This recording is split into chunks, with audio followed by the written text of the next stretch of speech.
হারাম সম্পদ, হারাম উপার্জন এগুলো কি? হারাম সম্পদ, হারাম উপার্জনের কুফল কি?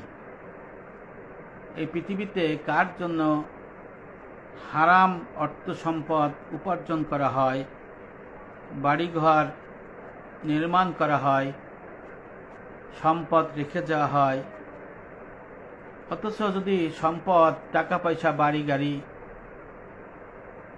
হারাম, অনৈতিক, অবৈধ হয়, তাহলে ময়দানে হাসরে নিজের স্ত্রী, সন্তান, ছেলে মেয়ে, ছোট ভাই বোন, অধীনস্থরা আল্লাহর কাছে বিচার দাবি করবে, বলবে, হে আমার রব। এই ব্যক্তি স্বামীকে বলবে আমার স্বামী, বাবাকে বলবে আমার বাবা, ভাইকে বলবে আমার ভাই, মনিবকে বলবে আমার মনিব। আমাদের হারাম, আমাদের জন্য হারাম অর্থ সম্পদ রেখে আসছিল, আল্লাহ এর বিচার করেন। তখন বিচার চাইবে। এখন যদি এই হারাম অর্থ সম্পদ আমরা না বুঝি, হারাম অর্থ সম্পদ যদি আমরা না জানি, এবং হারাম অর্থ সম্পদের কুফল সম্পর্কে যদি আমরা ইলম অর্জন না করি, তাহলে পরজগতে আফসোস ছাড়া আর কোনো পথ থাকবে না, জাহান্নাম ছাড়া কোনো গতি থাকবে না। এই জন্য পরজগতে মহামুক্তির জন্য সমস্ত মুসলমানদের উচিত হারাম, নাজায়েজ সম্পর্কে ইলম জানা এবং সে ইলম অনুযায়ী আমল করা। অথচ আমরা সেদিকে যাই না, না যাই আমরা দুনিয়া করে দুনিয়ার সম্পদের জন্য আমরা পাগল প্রায় হয়ে যাইতেছি। দুনিয়ার সম্পদের জন্য আমরা দিক হয়ে যাচ্ছি, আপনকে আপন ভাবছি না, পরকে পর ভাবছি। এই বিষয়গুলো কিন্তু আমাদের এখন প্রশ্ন দেখা দিছে। এই জন্য হারাম সম্পদ, হারাম উপার্জন থেকে আমাদের দূরে থাকতে হবে। দূরে থাকা হলো ফরজ। যদি আমরা দূরে থাকতে না পারি, তাহলে কিন্তু আমাদের মহা মুসিবত হয়ে যাবে।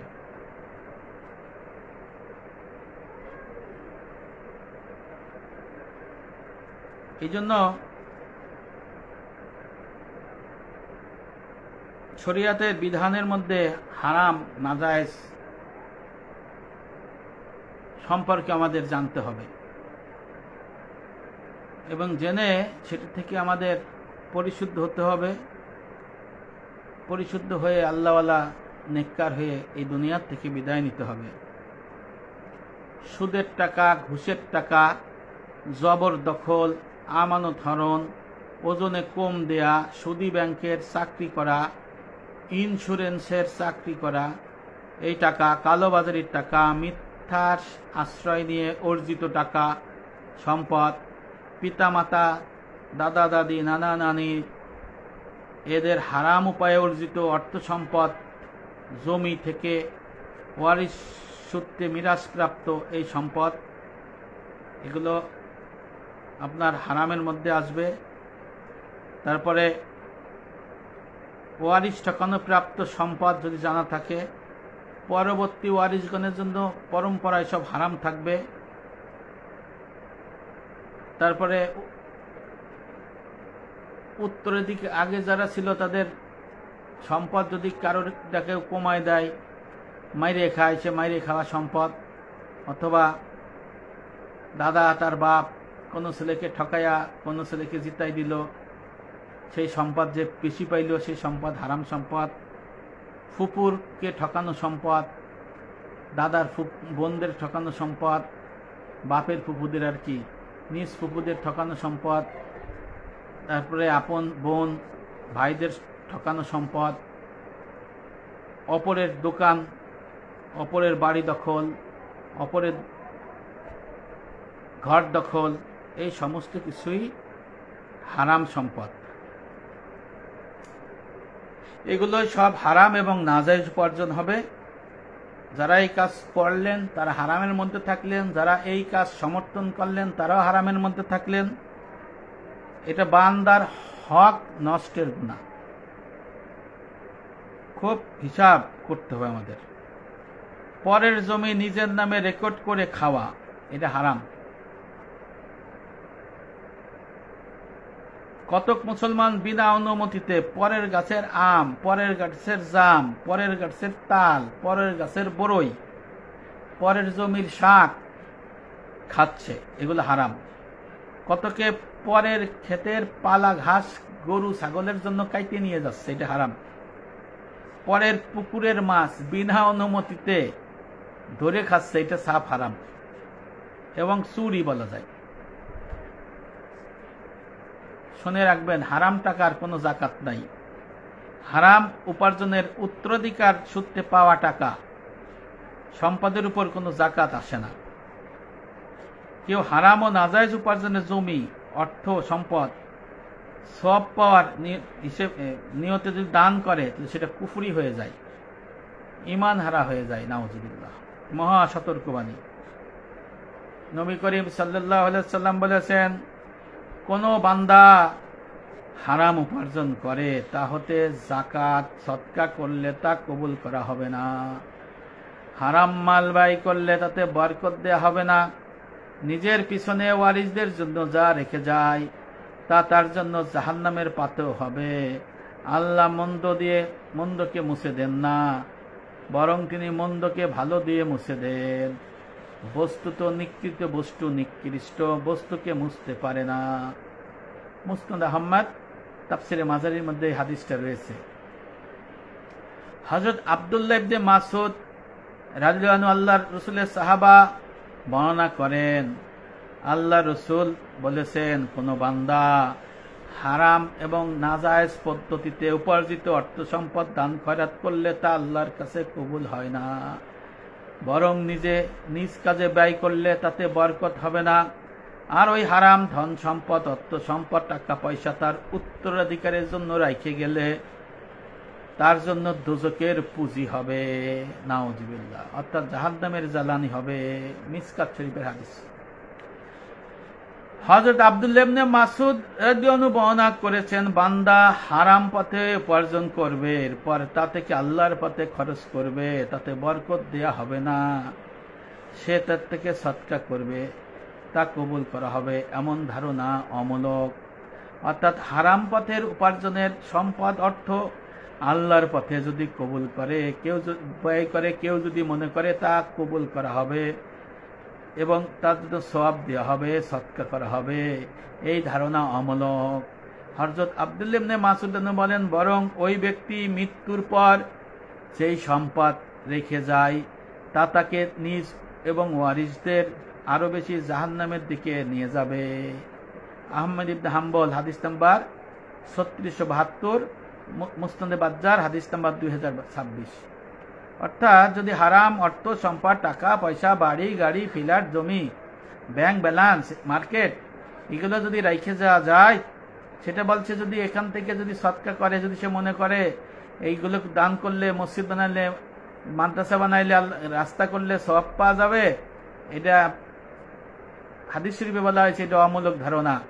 বরং সেই সম্পদ যে রেখে যাইতেছে, এই সম্পদ রেখে দেওয়ার জন্য তার স্ত্রী, তার ছেলে মেয়ে, তার উত্তরাধিকার সহ তার নিজের জাহান্নামের কারণ হবে, নাউজুবিল্লাহ।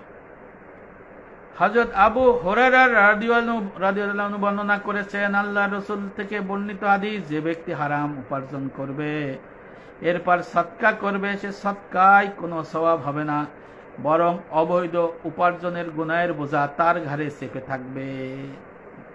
সহিহ ইবনে হিব্বান হাদিস নাম্বার 3216, মুস্তাদরাক হাকিম হাদিস নাম্বার 1440। হারাম নাজায়েজ খানাপিনার দ্বারা দেহের খোরাক দিলে দেহের উপর জুলুম করা হয়, কারণ হারাম ও নাজায়েজ খানাপিনার দ্বারা যে শরীর গঠন হয় সেই শরীর দোজকে যাবে, সেই শরীর দোজকের আগুনে প্রজ্বলিত হবে। শরিয়াত বা ইসলাম ধর্মে লেখা আছে, হারাম উপার্জনের খাবার ভক্ষণকারী, হারাম সম্পদ ভোগকারী জান্নাতে প্রবেশ করবে না। নবী করিম সাল্লাল্লাহু আলাইহি ওয়াসাল্লাম বলেছেন, যে শরীরে হারাম খাদ্য দ্বারা রক্ত মাংস গড়ে উঠেছে সেই শরীর জান্নাতে প্রবেশ করবে না। মিসকাত শরীফ 27-87। হারাম ভক্ষণকারীর দোয়া, মুনাজাত, নামাজ, হজ, যাকাত, দান খয়রাত কোনো কিছুই কবুল হয় না। এই সম্পর্কে নবী করিম সাল্লাল্লাহু আলাইহি ওয়াসাল্লাম বলেছেন, নবী করিম সাল্লাল্লাহু আলাইহি ওয়াসাল্লামকে আল্লাহ পাক বলে দিয়েছেন, হে রাসূলগণ, আপনারা পবিত্র বস্তু থেকে খাদ্য গ্রহণ করেন এবং সৎ কাজ আমল বন্দেগী করেন, নিশ্চয়ই আপনারা যা করেন সেই সম্পর্কে আমি আল্লাহ সবিশেষ অবগত। সূরা মুমিনুন আয়াত নাম্বার 45। হযরত আব্দুল্লাহ ইবনে ওমর রাদিয়াল্লাহু আনহু সাহাবী বর্ণনা করেন, হারাম খাবার থেকে, হারাম উপার্জনের খাবার থেকে আত্মরক্ষা না করে নামাজ পড়তে থাকলে, নামাজ পড়তে পড়তে যদি কঙ্কালসার হয় তাতে কোনো লাভ হবে না। গোবর টিপির উপরে দালান কোঠায় ভিত্তি স্থাপন করা নির্বুদ্ধিতা হারাম খাদ্য গ্রহণ করে ইবাদতবন্দি করার সেই রূপ। পানীয় বা আহার্য আকারে হোক, টাকা পয়সা হোক, সম্পদের আকারেই হোক, মিরাজ ঠকানাই হোক, পরের জমি আম লিচু কলা কালোই হোক, পরের পুকুরের মাছই হোক, সুদ হোক, ঘুষ হোক, যাবতীয় আয় রোজগার, রুটি রুজগি, এগুলো অভিহিত করা চলে। মারেফতের গোপন বিধান, পৃষ্ঠা নাম্বার 128। বলা হয়েছে যে আপনি হারাম উপার্জিত খাবার খাইয়ে নামাজ পড়তে পড়তে কঙ্কাল সারও যদি হয়ে যান, এটা এমন যে তাতে কোনো লাভ হবে না। যেমন দালান কোটা আপনি বানাইছেন গোবরের ভিত্তির পরে, গোবর মাটি বাদে গোবর যুক্ত মাটি, সে গোবরের মাটির উপরে আপনি দালান কোটা ভিত্তি বানাইছেন। তা গোবরের মাটির উপরে দালান কোটা বানাইলে সেই দালান কোটা কি টেকে না। তা বলতেছে যে সেই ইবাদত বন্দি দিয়েও সেই রূপ, অর্থাৎ এই হারামের মধ্যে থাকবে।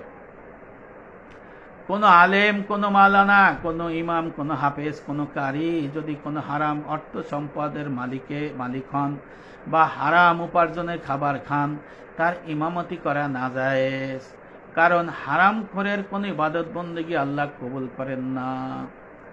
মাসআলার মধ্যে আছে ইমামের নামাজ কবুল না হইলে মুক্তাদির নামাজ কবুল হবে না। ইমামের নামাজ মাকরু হইলে মুক্তাদির নামাজ মাকরু। ইমামের নামাজ ফাসেদ, শুদ্ধ অশুদ্ধ হইলে মুক্তাদির নামাজ ফাসেদ, শুদ্ধ অশুদ্ধ হয়। অর্থাৎ অনেকে মনে করে যে নামাজ পড়লে, ইমাম পড়াইলে সওয়াব পাওয়া যাবে, কিন্তু না, আপনি জামাতের সওয়াব পাবেন, নামাজ হয়তো আদায় হবে, সওয়াব পাবেন না। সুদ, ঘুষ, অবৈধ উপার্জন, হারাম টাকার কোনো যাকাত নাই। আর সুদ ঘুষের টাকার যাকাত নেওয়া মানে সুদ ঘুষকে বৈধতা দেয়া। শরিয়াতের বিধান হচ্ছে হারাম, যার টাকা রয়েছে, সম্পদ রয়েছে, যার কাছে নিছেন তাকে ফেরত দিয়ে দেয়া। যদি তাকে পাওয়া না যায় তার ওয়ারিসদের ফেরত দেয়া। যদি ওয়ারিস পাওয়া না যায় তাহলে আল্লাহর ফরজ কাজে, যদি সুদ ছাড়া তাকে ফরজ কাজে ব্যয় বিধান করা, অথবা সুদ থাকলে, সুদের সম্পদ থাকলে সেটা পায়খানার টাট্টি বা জনকল্যাণমূলক কাজে সৎকা করে দেয়া, তারপর মাপ চাওয়া।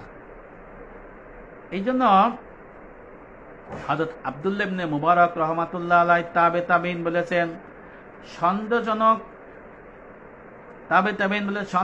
সম্পদ স্থানান্তর হবার পর উহার প্রকৃত মালিকের নিকট ফিরিয়ে দেয়াকে আমি লক্ষ মুদ্রা সৎকা করা থেকে উত্তম মনে করি। অর্থাৎ উনি বলছে 1 টাকা মালিবন্দি করার থেকে, 1 লক্ষ টাকা মালিবন্দি করার থেকে 1 টাকা ঋণ শোধ করা আমি উত্তম মনে করি। আব্দুল্লাহ ইবনে মুবারক রাহমাতুল্লাহ আলাইহি বলেছেন, অনেকে ঋণ পরিশোধ করতে চায় না, বলছেন যে 1 দিরহাম ঋণ পরিশোধ করা আর 1 লক্ষ টাকা আল্লাহর রাস্তায় মালিবন্দিগি করার থেকে উত্তম। বুস্তানুল মুহাদ্দিসিন কিতাবের মধ্যে আছে। অনেকে ঋণ দিয়ে, ঋণ মানে দিনাদারে টাকা না দিয়ে মসজিদ বানায়, সৎকা করে, বাপ মার দোয়ার অনুষ্ঠান করে, হজে যায়, উমরা যায়, অথচ তার ঋণ শোধ করা হলো ফরজ। ওয়ারিসকে বঞ্চিতকারী এরা, নবী করিম সাল্লাল্লাহু আলাইহি ওয়াসাল্লাম ইরশাদ করেন, যে ব্যক্তি কোনো ওয়ারিসকে তার প্রাপ্য অংশ থেকে বঞ্চিত করলো, আল্লাহ তাআলা তাকে জান্নাতের অংশ থেকে বঞ্চিত করবেন। নাউযুবিল্লাহ। সুনান ইবনে মাজাহ হাদিস নাম্বার 2684। যদি সম্পদ পায়, বোনরা পায়, পুপুরা পায়, চাচারা পায়, ভাইয়েরা পায়, দাদার ভাইরা পায়, যদি না দিয়া তাদের মিরাজ যদি না দিয়া নিজে যদি খায়, তাহলে সেটা কথা বলা হয়েছে তারা তাদের মিরাজ যেহেতু বঞ্চিত করছে, আমার নবী বলছেন আল্লাহ তাকে জান্নাতের মিরাজ থেকে বঞ্চিত করবেন। নাউজুবিল্লাহ, অনেক কঠিন সম্পদের বিষয়। মহান আল্লাহ ওসিয়ত থেকে বিরত থাকার নির্দেশ দিয়ে বলেছেন, এই আল্লাহর নির্দেশ বস্তুত আল্লাহ সর্বজ্ঞ সহনশীল। হযরত আব্দুল্লাহ ইবনে আব্বাস রাদিয়াল্লাহু আনহু বলেন, মিরাজ সম্পর্কে আল্লাহ যে অংশ নির্ধারণ করে তার ওসিয়ত মহাজ্ঞানী আল্লাহ বিজ্ঞসিতভাবে একটি ভারসাম্যপূর্ণ মিরাজ বন্টনের নির্দেশ দিয়েছেন। যে ব্যক্তি মিরাজের ব্যাপারে আল্লাহর এই নীতি মেনে চলবে, আল্লাহ তাকে জান্নাত দান করবেন যার নিচে ঝর্ণা দ্বারা প্রবাহিত, সেখানে তারা চিরকাল থাকবে। এটা মহা সাফল্য। কিন্তু যে আল্লাহ এবং রসুলের অবাধ্য হবে, হযরত মুজাহিদ রহমাতুল্লাহ আলাইহি উনি লিখেছেন, এর অর্থ হলো যারা মিরাজের উপর আল্লাহর ফারায়েজের উপর অসন্তুষ্টি প্রকাশ করবে বা মানবে না।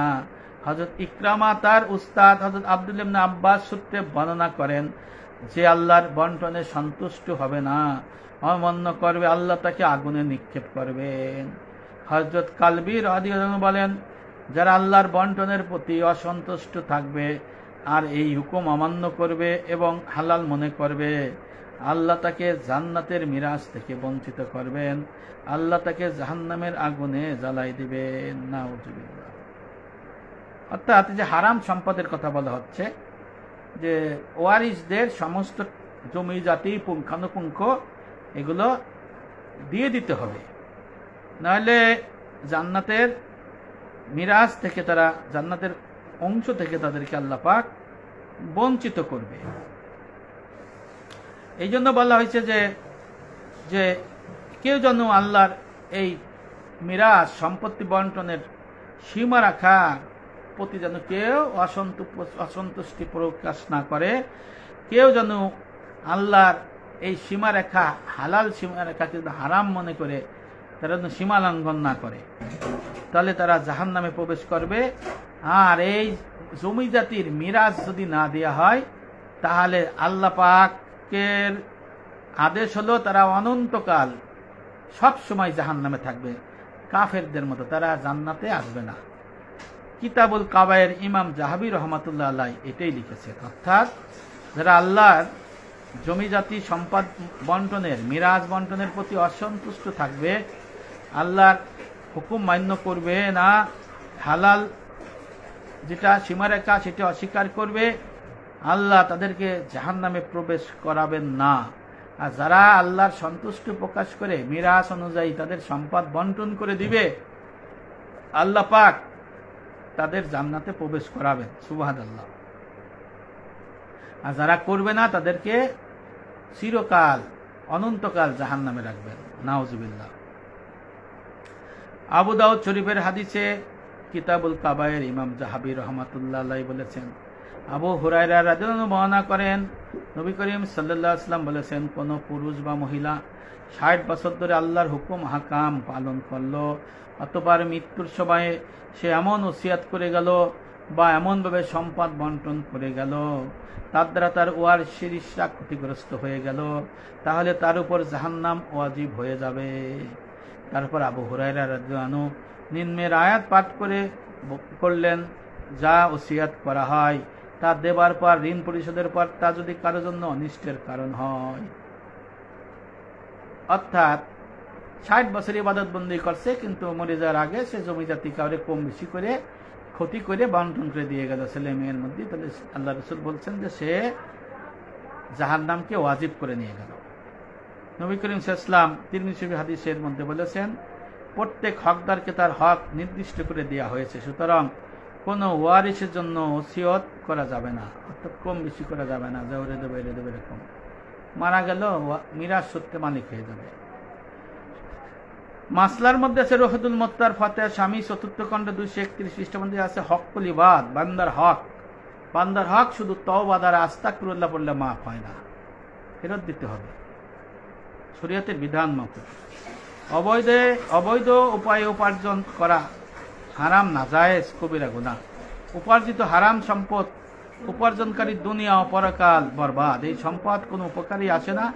এমনকি হারাম অর্থের দান যেমন আল্লাহর দরবারে কবুল হয় না, তেমনি হারাম উপার্জনের অর্থ রেখে গেলে সেই সম্পদ হবে যন্ত্রদায়ক শাস্তির পুঁজি। সেই সম্পদের জন্য পাপে জারিয়া হবে, জাহান্নামের জন্য যথেষ্ট। নাউজুবিল্লাহ। নবী করিম সাল্লাল্লাহু আলাইহি সাল্লাম বলেছেন, কিয়ামতের ময়দানে প্রত্যেককে জিজ্ঞাসা করা হবে সে কিভাবে সম্পদ উপার্জন করেছে।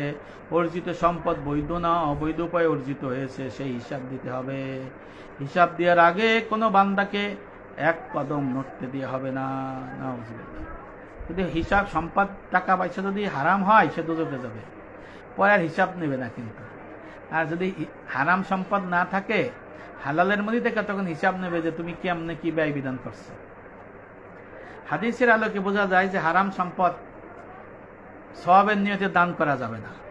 দান করলেও তা আল্লাহর দরবারে কবুল হবে না।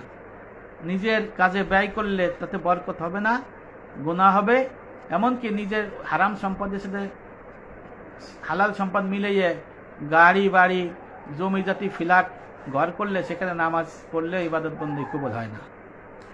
আর ছেলে মেয়ে স্ত্রী ভাই বোন যারা উত্তরাধিকারী থাকে তারা জন্য রেখে গেলে তা জাহান্নামের জন্য কারণ হবে তাদের এবং যে হারাম উপার্জন করি তার সবাই পরম্পরায়। নবী করিম সাল্লাল্লাহু আলাইহি ওয়াসাল্লাম বলেছেন, নিশ্চয়ই আল্লাহ তাআলা পবিত্র, তিনি শুধু পবিত্র বস্তুই গ্রহণ করেন। তিনি মুমিনদের সেই আদেশ দিয়েছেন যে আদেশ তিনি দিয়েছিলেন নবীগণের উপর। আল্লাহ বলেন, হে ইমানদারগণ, হে মুসলমানগণ, তোমরা পবিত্র হালাল সামগ্রী আহার করো যেগুলো আমি তোমাদের রুজি হিসেবে দান করেছি। সুবহানাল্লাহ।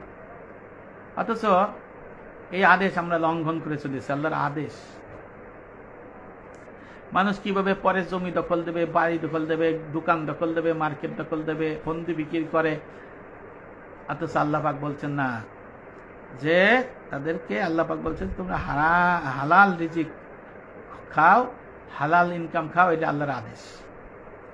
নবী করিম সাল্লাল্লাহু আলাইহি ওয়াসাল্লাম সহিহ মুসলিম শরীফ হাদিস 1015 নম্বর হাদিসের মধ্যে উল্লেখ করেছেন, এক ব্যক্তির কথা উল্লেখ করলেন, দীর্ঘ সফরে হজ বা উমরা ইত্যাদি পালনের জন্য আল্লাহর পথে থাকা অবস্থায় মুসাফির এলোমেলো চুল, শুষ্ক চুলে, মলিন মুখে, দুই হাত তুলে, ধুলি দূষরিত মুখে আল্লাহর কাছে দুই হাত তুলে দোয়া করে, হে ইয়া রব, ইয়া রব, ইয়া রব, আমার দোয়া কবুল করেন, হে প্রভু।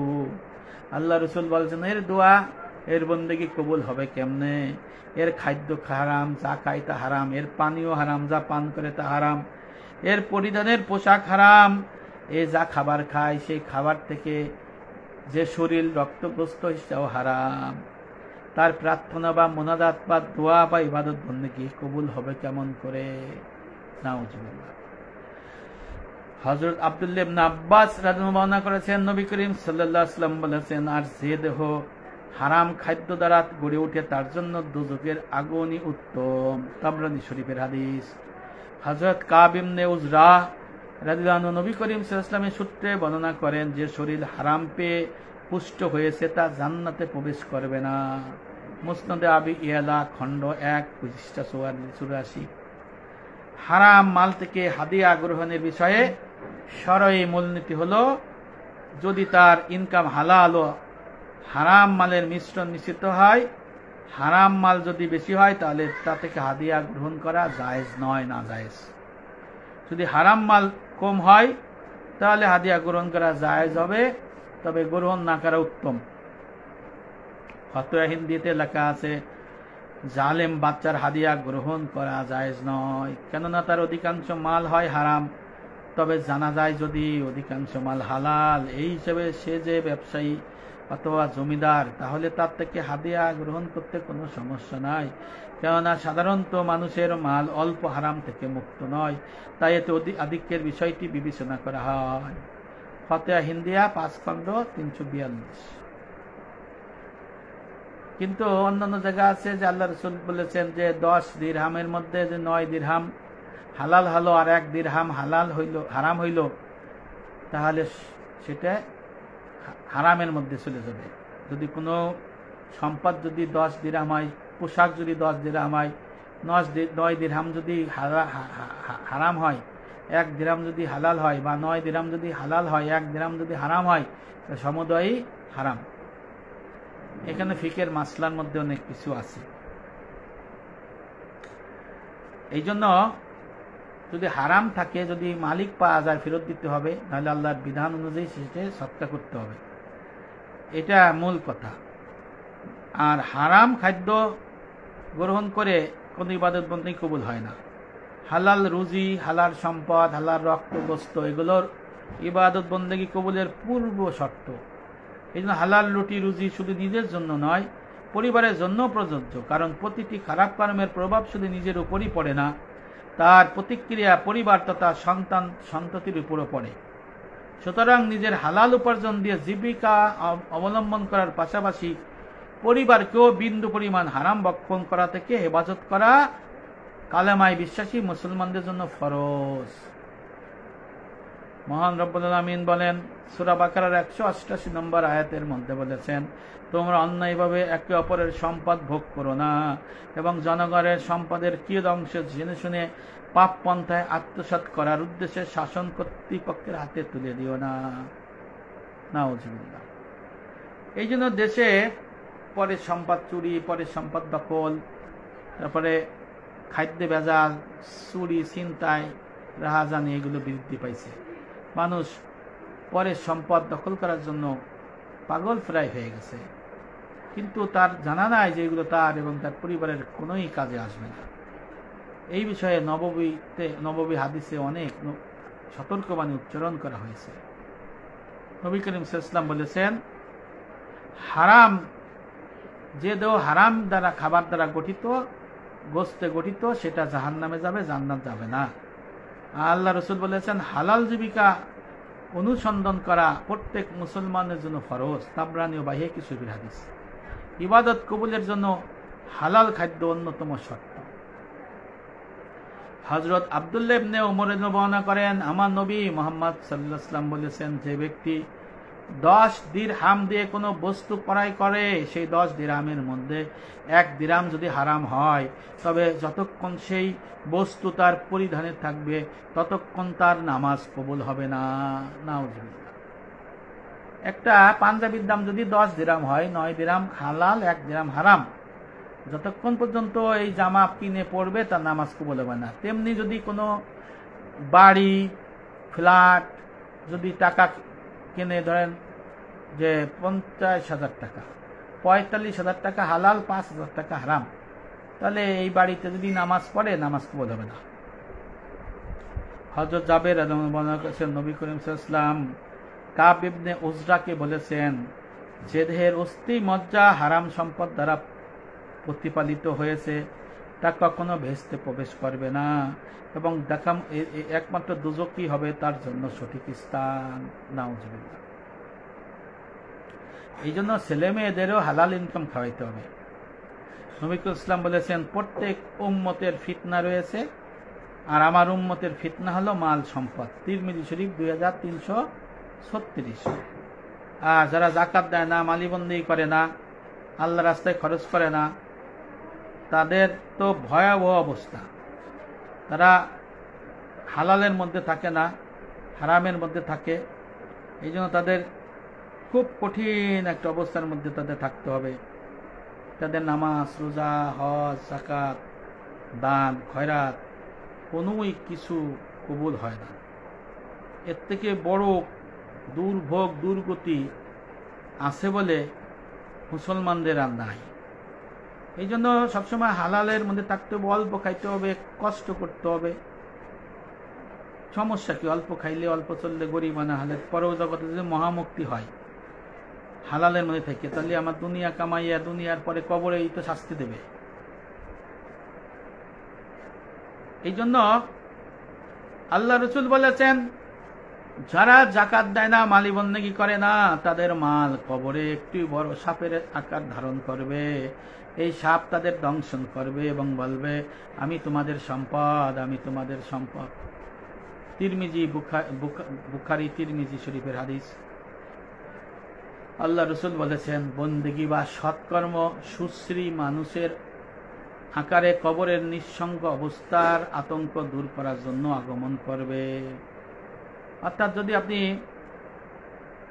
সৎকর্ম করেন, সৎকর্ম বন্দেগী যদি করেন, তাহলে মানুষের আকারে কবরের নিঃসঙ্গ অবস্থায় আতঙ্ক দূর করে আগমন করবেন। বন্দেগী 3 ভাগ, দেহ, আত্মা, মালের বন্দেগী। তাহলে মালেরও বন্দেগী করতে হবে। সকলকে এই বিষয়ে কিন্তু আমাদের জানতে হবে যে হালাল কি, হারাম কি, এই বিষয়ে আমাদের পরিষ্কার ধারণা রাখতে হবে। হারাম সম্পদ, হারাম উপার্জন, তারপরে হালাল সম্পদ, হালাল উপার্জন, এগুলো জেনে বুঝেই আমাদেরকে পথ চলতে হবে। এবং আমাদের জানতে হবে যে হারাম সম্পদ জাহান্নামের অন্যতম কারণ।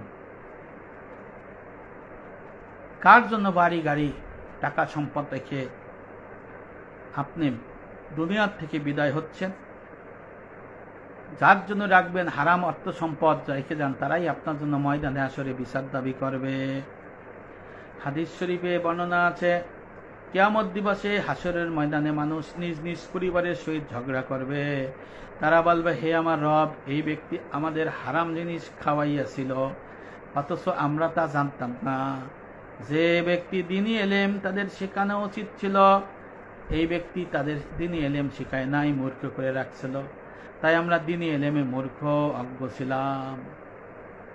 এইভাবে আল্লাহ রসুল বলেছেন আল্লাহর কাছে বিচার দেবে। হযরত আব্দুল্লাহ ইবনে মাসউদ রাদিয়াল্লাহু বর্ণনা করেছেন, কিয়ামতের দিন হবে, তখন পূর্ববর্তী পরবর্তী সকলকে একত্রিত করা হবে। তখন এক ঘোষণাকারী ঘোষণা দেবে, ওহে যার কোনো অধিকার পাওনা আছে, তোমাদের হক অধিকার আমানত পাওনা বুঝে নিয়ে যাও। এই কথা শুনে মানুষ খুশি হবে। তখন তারা দৌড় শুরু করবে। সর্বপ্রথম স্ত্রী, ছেলে মেয়ে, ভাই বোন, আত্মীয় স্বজন এবং তারা অধীনস্থরা দৌড় শুরু করবে যেদিন, কারণ তারা তাদের পাওনা নেওয়ার জন্য যাবে। তখন বলে, হে আমার রব, এ আমার স্বামী, আমার পিতামাতা, এ আমার বড় ভাই, আমার মনিব, আমাদের হক অধিকার প্রাপ্য আমাদের পাওনা ছিল, দেয় নাই। তখন সেই ব্যক্তি কান্না করে বলবে যে, হ্যাঁ আমার কাছে তো পাবে, কিন্তু এখন তো দুনিয়া নাই, আল্লাহ আমি কার কাছে দেব? তখন মহামহিম আল্লাহ পাওনা পরিশোধের নির্দেশ দিবেন, তার সৎকর্ম থেকে তারকে এক এক করে দিতে থাকবে। তখন দেখা গেল যে এক পর্যায়ে তার সৎকর্ম থাকবে না, সে তখন কান্না করবে, আল্লাহ আমার তো সৎকর্ম নাই, আমার স্ত্রী ছেলে মেয়ে সবাই এখনো পাবে। তখন আল্লাহ বলবে যে ওদের সমস্ত পাপ এর কান্দে দাও, একে জাহান্নামে নিক্ষেপ করো। ইমাম বাগাবী, ইবনে মুবারক, আবু নাইম, ইবনে হাতিম বর্ণিত তাফসীরে মাদারী 3য় খণ্ডের মধ্যে এই হাদিসটা লেখা রয়েছে। এবং কিতাবুল কাবায়ের ইমাম জাহাবী রহমতুল্লাহ আলাইহির কিতাবের মধ্যেও এই হাদিসটা আছে। কোন ব্যক্তি ওয়ারিশি সূত্রে হালাল মাল সম্পদ প্রাপ্ত না হয়, হালাল মাল রোজগার যদি উপার্জনের ব্যবস্থা যদি না করতে পারে, তার বিবাহ করে সংসার করা উচিত নয় বলা হয়েছে।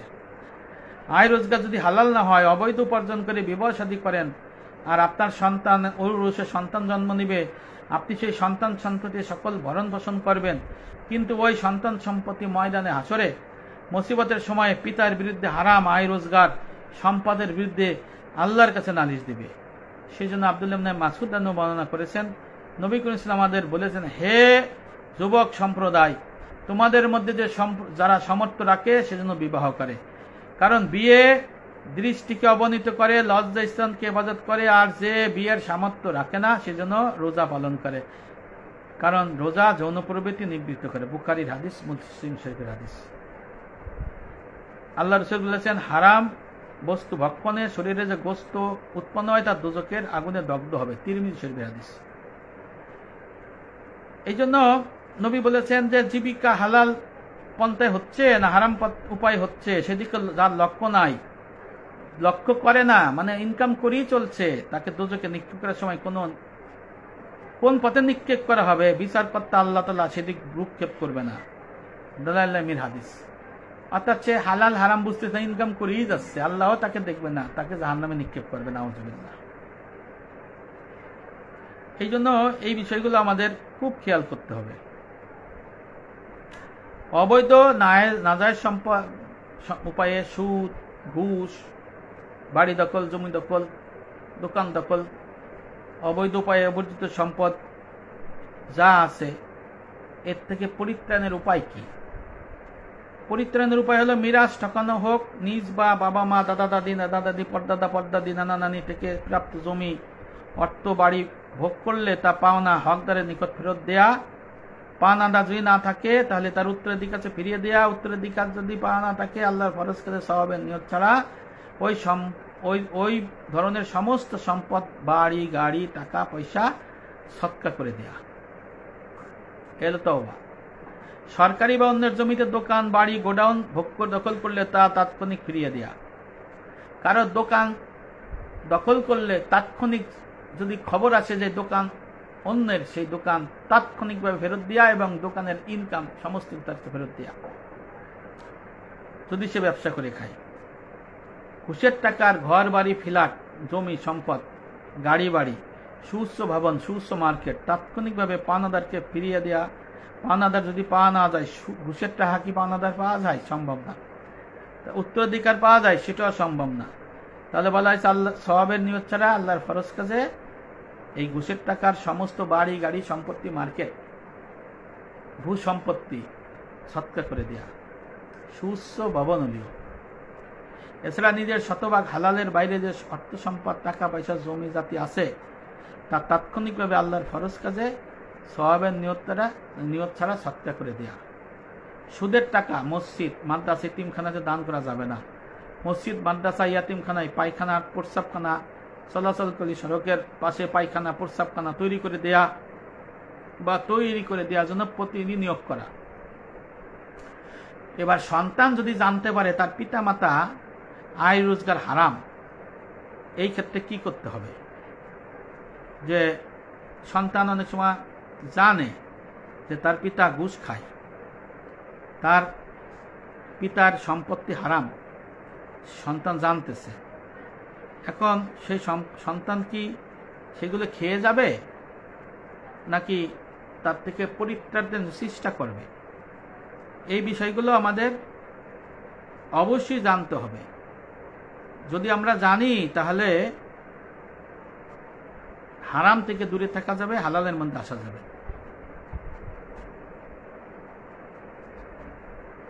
এই জন্য যদি দেখা গেছে যে সন্তান যদি জানে যে তার পিতা মাতা অভিভাবকের আয় রোজগার হারাম, তার সম্পদ হারাম ছিল, বাড়ি হারাম ছিল, মার্কেট হারাম ছিল, সবকিছু হারাম ছিল, সেইগুলো যদি জানে তখন কি করণীয়? এর পিতার যে হারাম সম্পদ, এই সমস্ত খাওয়া সন্তানের পক্ষে জায়েজ নাই। তার শরীর সব হারামে পুষ্ট থাকবে, তার নামাজ, রোজা, বন্দেগী কবুল হবে না। পিতামাতার হারাম সম্পদের সন্তানের জন্য ওয়ারিস যে প্রাপ্ত মিরাস যে সম্পদ পাবে, গাড়ি বাড়ি পাবে, সেটা হারাম থাকবে। এমন অবস্থায় পতিত হলে যদি আপনি জানেন যে আপনার পিতার সম্পদ হারাম, শরীয়তের বিধান অনুযায়ী সেটাকে পরিত্যাগ করা, তাহলে পিতাও বাঁচলো, আপনিও বাঁচলেন। আর যদি আপনি নাবালেগ থাকেন, ছেলেদের ক্ষেত্রে নাবালেগ যখন বালেগ হয়ে যায়, বালেগ হওয়ার পরে পিতামাতাকে বলবে হারাম সম্পদ ছেড়ে দেন, না ছাড়লে সে বাড়ি ত্যাগ করতে পারবে। আর মেয়েরা বিবাহ হওয়া আগ পর্যন্ত। এ হলো আপনার মাসলা। যদি এটা না জানে তাহলে কি হবে? ময়দানে আসরে ছেলে মেয়ে স্ত্রী সন্তান অধীনস্থরা হারাম সম্পদ রেখে যাওয়ার জন্য সে রেখে যাবে, তার বিচার দাবি করে। কবর থেকে তো জাহান্নামের গর্ত হবেই, তার জন্য আফসোস এবং জাহান্নাম ছাড়া কোনো গতি থাকবে না। এই জন্য মানুষের উচিত তার ইনকাম হালাল বা হালাল আছে কিনা নিজেই তাফাক্কুর করে এখনই পরিশুদ্ধ হয়ে মরে যাওয়ার আগেই এটাকে শেষ করে যাওয়া।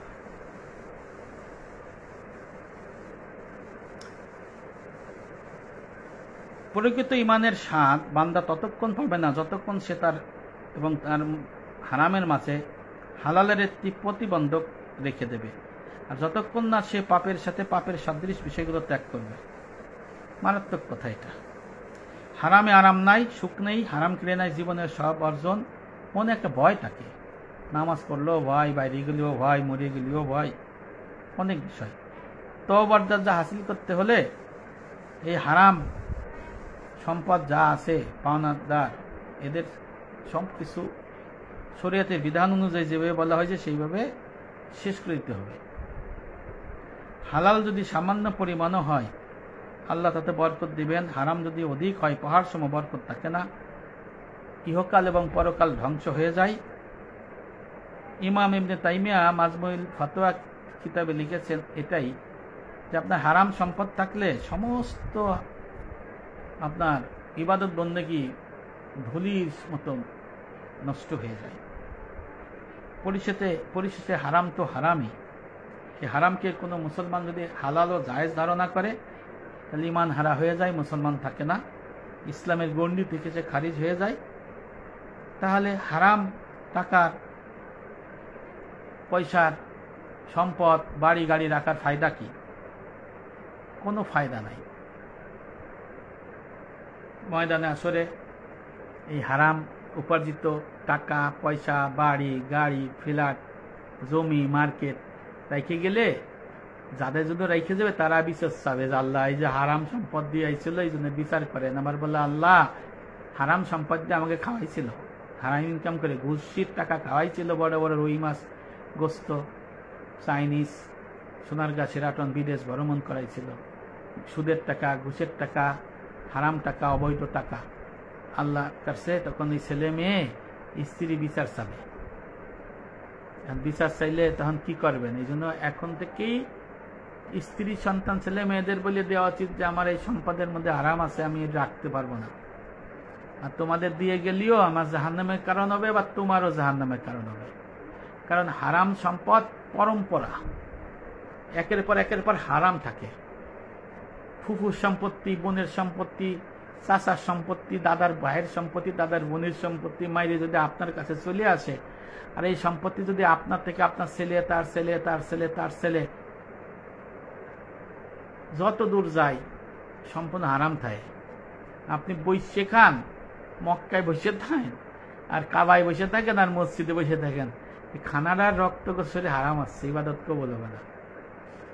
এই জন্য হালাল তখনই উপকৃত হয় যখন হারাম থেকে দূরে থাকে। নবী সাল্লাল্লাহু বলেছেন পোশাকের 10 দিরহামের পোশাক যদি 9 দিরহাম হালাল হয়, 1 দিরহাম যদি 9 দিরহাম হালাল হয়, 1 দিরহাম যদি হালাল হয়, তাহলে ওই পোশাক যতক্ষণ গায়ে থাকবে নামাজ কবুল হবে না। এর থেকে মাসলা আছে, আপনি একটা ফ্ল্যাট কিনলেন, এই ফ্ল্যাটের মধ্যে সমস্ত টাকা যদি হালাল হয় আর অল্প টাকা যদি হারাম হয়, এই ফ্ল্যাটে যদি আপনি নামাজ পড়েন নামাজ কবুল হবে না আপনার। হারাম টাকায় যদি মসজিদ বানায় সে মসজিদ আল্লাহর কাছে কবুল হবে না, আপনি দোজখে যাবেন যে বানাবে। হারাম সম্পদে জবরদখল করা জমিতে মসজিদ বানাইলে, রাস্তার জমিতে মসজিদ বানাইলে অনুমতি ছাড়া, জোর জবরদস্ত করে মসজিদ বানাইলে যে বানাবে হে দোজখে যাবে। টাকা পয়সা খরচ করলে দোজখে যাবে। আল্লাহ পবিত্র, আল্লাহ পবিত্র জিনিস গ্রহণ করে। আর অনেকে দেখা যাচ্ছে সরকারি জমিতে মসজিদ বানায় দেয়, ঘুষের টাকায় মসজিদ বানায় দেয়, সুদের টাকায় মসজিদ বানায় দেয়। আর একজনের সাথে ঝগড়া লাগছে, লোকজন দিয়ে জমি দখল করে মসজিদ বানায় দেয়। ঢাকা শহরেও আছে, গ্রামেও আছে। এদের কোনো পরজগতে ফায়দা নাই, শূন্য। এই যে হারাম অপর জানতে হবে। হারাম মনে করেন মার্কেট হইল, বাজার হইল, স্থাপনা তৈরি করলেন সরকারি জমি, রেলের জমিতে। আপনি স্থাপনা তৈরি করে মালিকানা নিজে বানাইয়া ভাড়া দিয়ে খাইলেন, ব্যবসা করে গেলে হারাম। এ রক্ত গোছ শরীর সব হারাম থাকবে, ইবাদত বন্দিকে রোজা কবুল না। যদিও বাজারের পাশে হাটের পাশে মসজিদ আছে, যাই মসজিদে পড়িয়ে দেখেন ইমামতি করেন, কোনো লাভ নাই। কারণ আপনার শরীরে হারাম জিনিস, হারামের আসবাব হারাম। এই বিষয়গুলো আমাদের চিন্তা গবেষণা করতে হবে। আমরা এই বিষয়গুলো আসলে জানি না, না জানলে অনেক মুসিবত। সবাই ভালো থাকবেন। আসসালামু আলাইকুম ওয়া রাহমাতুল্লাহি ওয়া বারাকাতুহু।